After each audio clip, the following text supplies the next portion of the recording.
नमस्ते। 26 दिसंबर 2025 को बुनियाद की परीक्षा है और अगर उसकी तैयारी चल रही है तो आप एकदम सही जगह पर हैं। चलिए इस परीक्षा से जुड़ी हर छोटी बड़ी बात को ना एकदम आसान भाषा में समझते हैं। चलिए सबसे पहले एक बहुत ही जरूरी बात से शुरू करते हैं। कहते हैं ना, परीक्षा से पहले की गई एक छोटी सी गलती भी आपका पूरा पेपर खराब कर सकती है। और ये बात बिल्कुल सच है। इसीलिए हर डिटेल, हर छोटी बात को समझना बहुत बहुत जरूरी हो जाता है। तो फिर सबसे पहले बात करते हैं टाइमिंग की। परीक्षा वाले दिन का पूरा शेड्यूल क्या है ताकि समय पर पहुंचा जा सके और कुछ भी जरूरी चीज मिस ना हो। देखिए, 26 दिसंबर को सुबह 11:30 बजे से एग्जाम सेंटर में एंट्री शुरू हो जाएगी। ठीक 12:30 बजे पेपर शुरू होगा और 2:30 बजे खत्म। मतलब टाइम पर पहुंचना तो सबसे पहला काम है। इससे क्या होगा? कोई टेंशन नहीं, कोई हड़बड़ी नहीं, आराम से पेपर दिया जा सकता है। ठीक है, टाइमिंग तो समझ आ गई। अब बात करते हैं कि एग्जाम सेंटर पर अपने साथ क्या क्या लेके जाना है और कौन कौन सी चीजें हैं जो बिल्कुल भी नहीं ले जानी है। देखिए, जो चीजें जरूरी हैं वो है एडमिट कार्ड, ये तो होना ही चाहिए। साथ में आधार कार्ड, पेन, पेंसिल और रबर। और जो चीजें बिल्कुल मना है उनमें है मोबाइल फोन, कैलकुलेटर या फिर किसी भी तरह की कोई पर्ची या कागज। इन चीजों को तो घर पर ही छोड़कर जाना है। चलिए अब आते हैं दो सबसे जरूरी नियमों पर।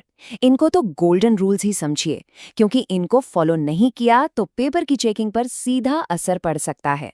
तो इन्हें जरा ध्यान से सुनिएगा। पहला रूल तो सीधा साधा है, ड्रेस कोड।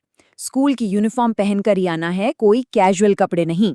और दूसरा नियम, जो इससे भी ज्यादा जरूरी है, वो जुड़ा है ओएमआर शीट से। इस बात को बिल्कुल गांठ बांध लीजिए। ओएमआर शीट पर किसी भी हालत में व्हाइटनर या कटिंग का इस्तेमाल नहीं करना है, बिल्कुल भी नहीं। ऐसा करने से पेपर कैंसिल तक हो सकता है। सोचिए, एक छोटी सी गलती और सारी मेहनत बेकार। तो इससे तो बचना ही है। ठीक है, तो ये तो पता चल गया कि क्या नहीं करना है।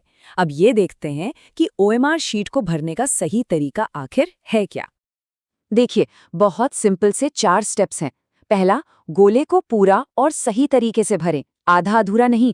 दूसरा, एक सवाल का सिर्फ एक ही जवाब चुनना है। तीसरा, ओवरराइटिंग या 2 गोले भरने से बचें। और चौथा, याद रखिए, अगर बबल गलत तरीके से भरा तो उस सवाल के लिए सीधे सीधे 0 मार्क्स मिलेंगे। ओके, तो सारे नियम कायदे तो समझ लिए। अब बात करते हैं असली गेम प्लान की। मतलब पेपर को सॉल्व करने की सबसे बढ़िया स्ट्रैटेजी क्या हो सकती है। ये एक सिंपल सी 3 स्टेप स्ट्रैटेजी है जो टाइम मैनेजमेंट और कॉन्फिडेंस दोनों के लिए बहुत अच्छी है। सबसे पहले उन सवालों को करें जो आसान लगते हैं, फिर मीडियम लेवल वाले सवालों पर आएं और आखिर में उन मुश्किल सवालों से निपटें जिनमें ज्यादा टाइम लग सकता है। लेकिन एक बात हमेशा याद रखनी है, कोई भी स्ट्रैटेजी तभी काम करती है जब दिमाग शांत हो। तो टाइम को मैनेज करते हुए एकदम शांत रहना है, यही सबसे बड़ा मंत्र है। और आखिर में सबसे जरूरी सलाह, अपनी तैयारी पर पूरा भरोसा रखिए। एकदम कॉन्फिडेंस के साथ पेपर दीजिए और अपना बेस्ट देकर आइए। तो अब जब सारी बातें पता चल गई हैं, एक सवाल खुद से पूछिए, इन सब नियमों में से वो कौन सा नियम है जिसे एग्जाम वाले दिन घर से निकलने से पहले 2 बार चेक करना सबसे जरूरी होगा। इस पर जरूर सोचिएगा। परीक्षा के लिए ढेर सारी शुभकामनाएं।